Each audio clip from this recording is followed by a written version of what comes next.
दोस्तों जी यहाँ पे जो खैर अभी आप लोग अपने मोबाइल के स्क्रीन पर यहाँ पे जो पोस्टर यहाँ पे देख पा रहे हैं जिसमें कि राम आगे जो कि यहाँ पे सॉन्ग का टाइटल दिया गया है।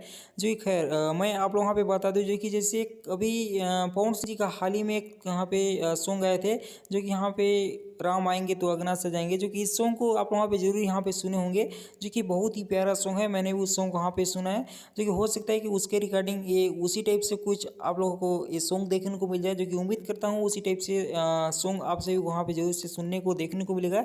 जो कि राम भजन है तो समझ सकते हैं कि कितना ही प्यारा सॉन्ग रहता है, जो कि पवन सिंह जी का गाया हो, जो कि दिल को छू जाता है। तो उस टाइप से ये भी सॉन्ग रहेगा।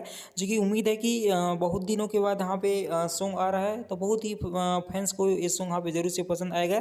जो कि इसके लिए कमिंग सून का तो अभी टैगलाइन यहाँ पे डाला गया है। जो कि हो सकता है कि आप वहाँ पे कल तक इसका टीजर भी देखने को मिल जाए। जो कि अपनी धुन चैनल पर ये सॉन्ग आप सभी को वहाँ पे सुनने को देखने को मिलेगा। जो कि उम्मीद रहेगा कि आप सभी को खूब पसंद ये सॉन्ग आएगा। तो बाकी क्या कहना चाहते हैं इस सॉन्ग के लिए, कितना आप वहाँ पे एक्साइटेडमेंट है, जरूर से यहाँ पे कमेंट करके बताइए। बाकी मैं इस वीडियो को वहीं पे खत्म करता हूँ, मिलूंगा आप वहाँ से एक और नई वीडियो में, तब तक के लिए बाय बाय।